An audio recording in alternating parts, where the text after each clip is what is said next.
I know people say born ready, but I was really born a feminist.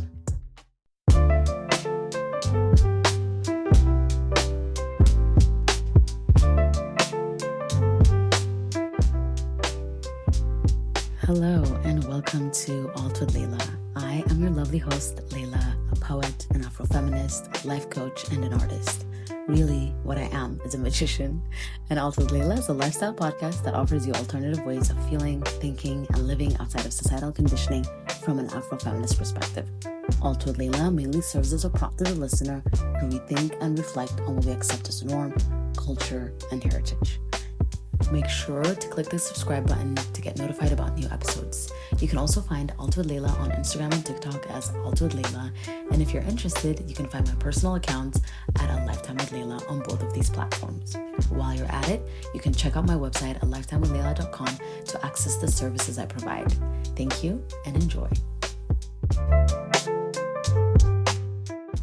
Hello and welcome to Alt with Layla's first episode. I'm happy to have you here and thank you so much for tuning in. As you can tell by the title, it's called Born a Feminist. And I thought that this is one of the first things that I really want to talk about because this is one of my Afro-Feminist values, or one of my core values, and one of the things that has actually shaped me as a person and as a young girl. So let's get into it without any further ado. So basically, I also want in this season of this podcast, in the first season of the podcast, I really want you guys to get to know me a little bit, get to know who I am, understand, have an idea of my upbringing and background, basically. So I grew up in an all-girls household. And by that, I mean, my mom was a single mom. It was me and my sister and my cousin living in a house. Yeah, that was basically the majority of my life, or my young adult life, if you will. And one of the questions that I get, how does one become a feminist, or how are you like this? And to be honest with you, I don't really remember a time where I wasn't an Afro-feminist, because I think that I was that, and then there was a term for it, and then I was like, yeah, this makes sense. This is what it is, you know? Growing up in an all-girls household means that we kind of get to do everything at home ourselves. That is to say, if there was any renovation that was done around the house, we did the breaking down of the walls, or we mixed the cement, we screwed plugs or outlets, we fixed roofs, literally, you name it, we did it. And there was nothing that we waited around for a man to come around and do, basically. And that really showed me that gender roles are truly and really made up and a construct that limit girls and enable incompetence in boys. So now I kind of want to talk about my mom a little bit, because I think I begin there, right? Because I think that's very important in this context. She's a phenomenal woman. She's a pioneer.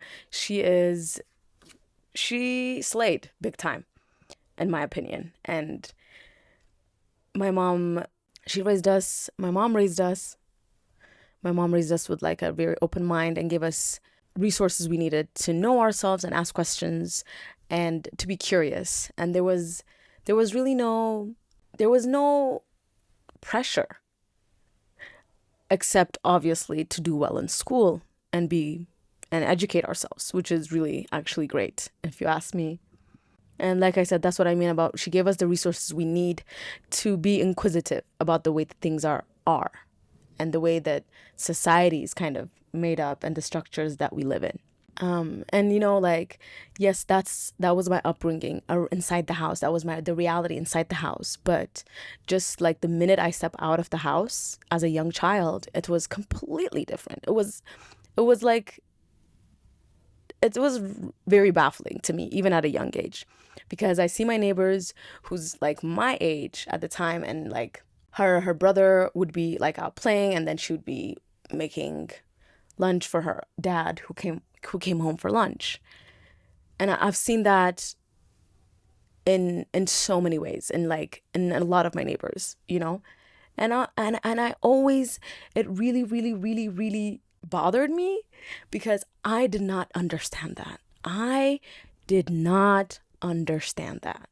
And like, I would obviously be with the girlies, with my friends from the neighborhood, helping them around the house because solidarity is key, right? But then that would mean that it also kind of enforced the gender roles, because even if I could go play, it doesn't mean I didn't, because I didn't want to play without my friends. And where are my friends? Not playing, right? So it was really, really sad. And I have like a poem actually. Actually, I'm gonna read this. I'm gonna share this poem with you all today. It's called "I Am a Feminist," and a lot of people think, because feminism nowadays, especially in Ethiopia, is getting like this really horrible reputation. But when I talk about being an Afro-feminist, I'm just talking about really the bare minimum of my rights as a girl. And like, you don't, again, I'll share the poem with you in a little bit. But you don't really have to, it's not a theory. It's a day in and day out experience that I saw before my eyes, and no one answered my questions for me. It was so accepted, these like gender roles. And then if it's not gender roles, it's actually literally FGM. Literally FGM. And you would think, oh my gosh, you have to go like so far away, or like go to these rural areas all to see all this blatant injustice happening to girls. But not really. No, you don't. It's right next door, actually, more often than not. And that is really, I'm actually getting emotional as I'm talking about it, but that was my reality. And I was not blind to it, because I think also it has a lot to do with maybe my personality as well. And I don't know, the levels of empathy that I have, because it's not just like, I'll say more on this later, but I was not just infuriated by the injustices of this, like the inequality of the sexes. I was infuriated by the mistreatment of animals as well. And again, I found myself to be the odd one out growing up, but when I told kids to stop, throwing stones at like innocent dogs, I would be sobbing every now and then on the street randomly, because I would witness animal abuse and be like, for God's sake, please stop. And I would be the weird one in that situation. And I still, yeah, it's, I never got that, and I will never get it still to this day. Another thing about my household and the way that the things are set up in my household being so different, and then when we go outside is completely different, is like the times where, like I said, my mom just had me and my sister, and we would go outside, and then neighbors or like relatives or who literally any stranger would be like, oh, it's just the two of you? It's just the two girls? Are you sure you don't want a little brother?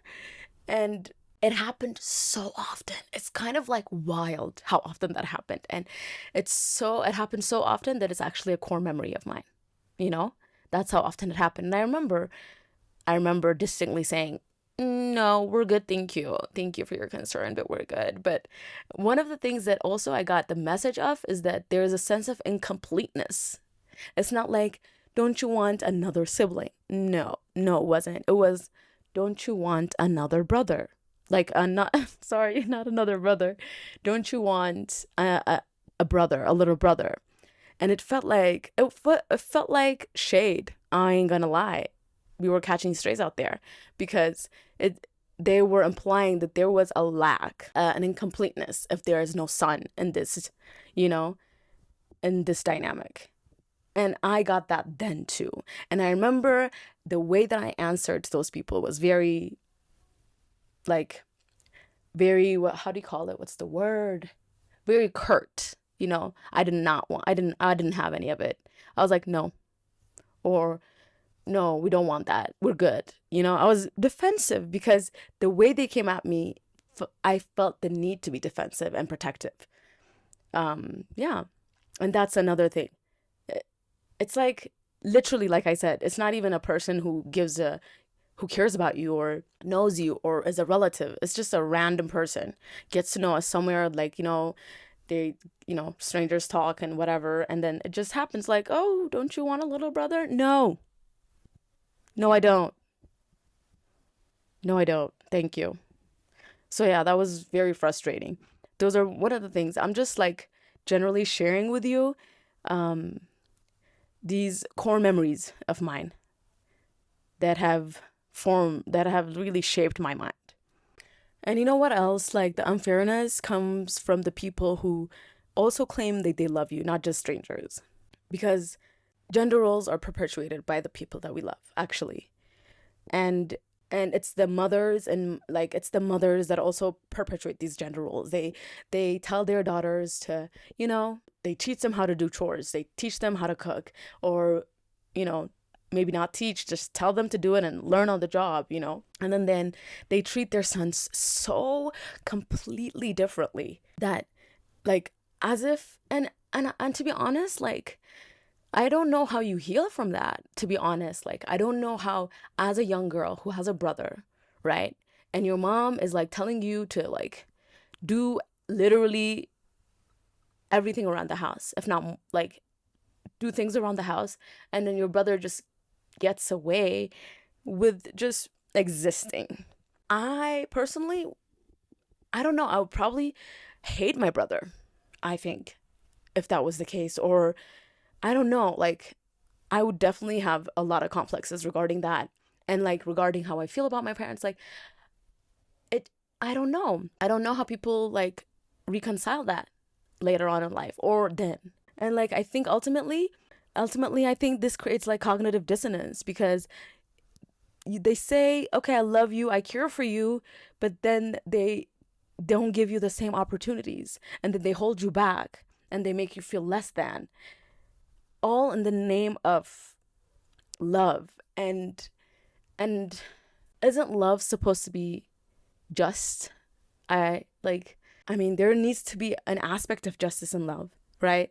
And you can't just tell me you love me and then treat me so differently than the other person that you also claim you love, which is like, you could be your sibling, you know? And shout out to the girlies who had to endure that.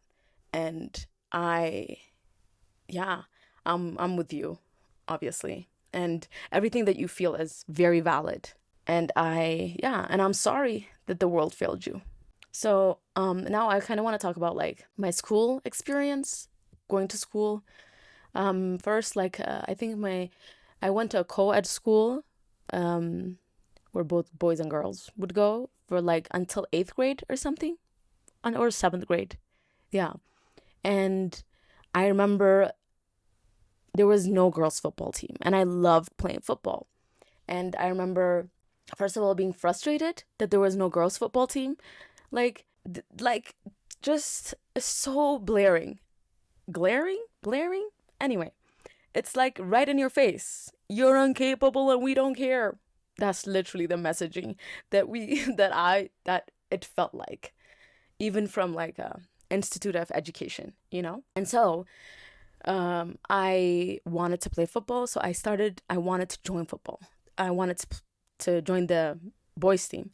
And let me tell you, that was so difficult. I would be playing with them and they would never pass the ball to me. And mind you, like, we're in 6th grade. So that's like we're not even teenagers, right? We're like preteen. They would never pass me the ball. I would have to I did the most for them to pass me a single like ball. Like, I had to be like, to be honest, I was as good as any one of them, literally, because I was a great runner.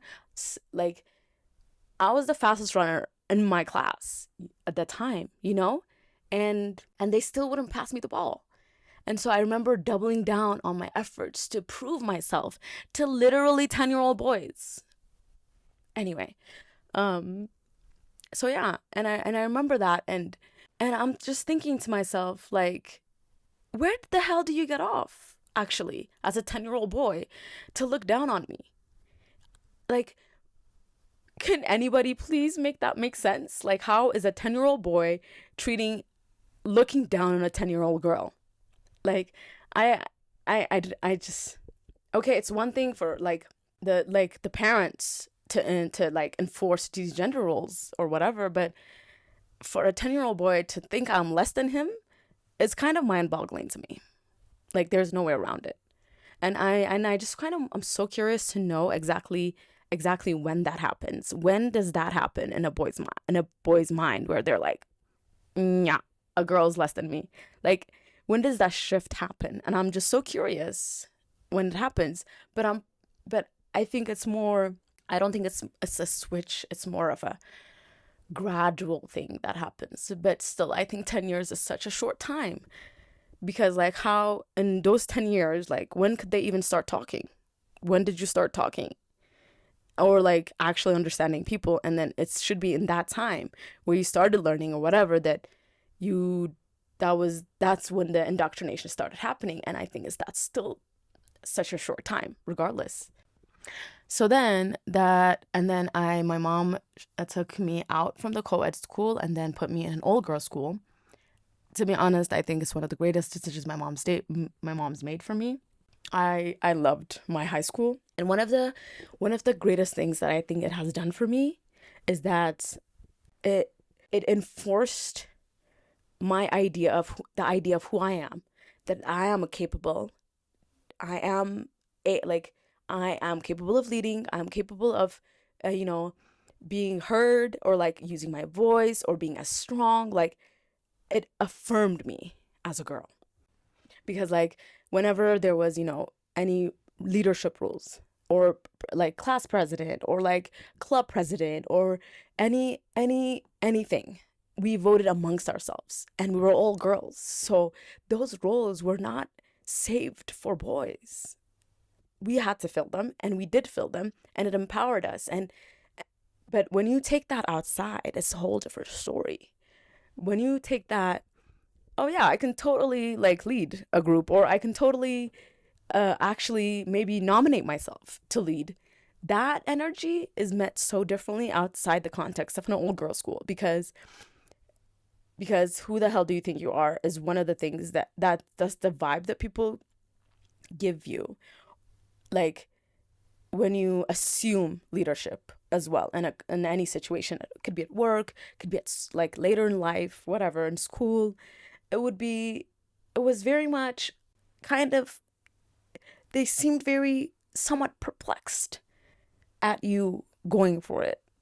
And then obviously you'd be labeled as being bossy, and then or being or wanting attention.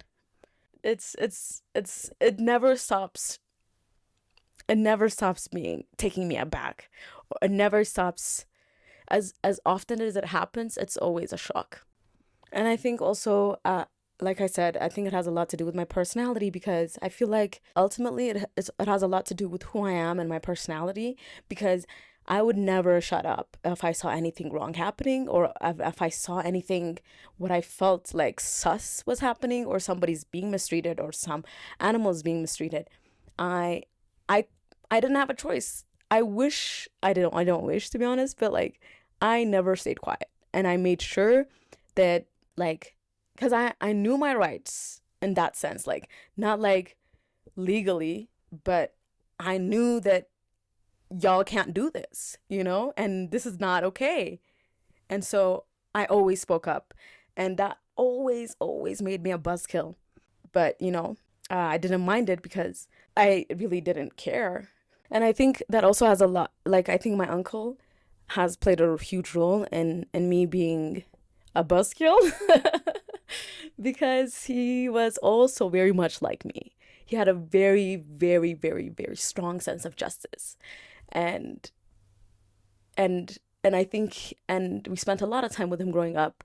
So I think he's played a significant role in in me actually understanding I can actually speak up, and that is the right thing to do, and I am I am right on this one. You know what I mean? So like it gave me confidence to stand on business, if you will. And I really have a lot of gratitude and love for him.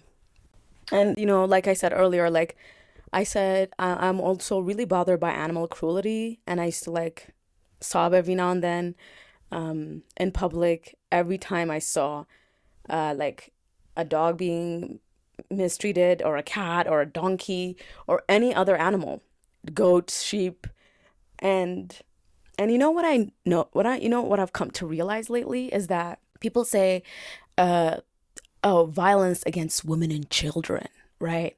But my thing is, my very, I think, tangible or not tangible, resourced or evidence-based theory is that it's not violence against women and children. It's violence against literally anything that's not a man.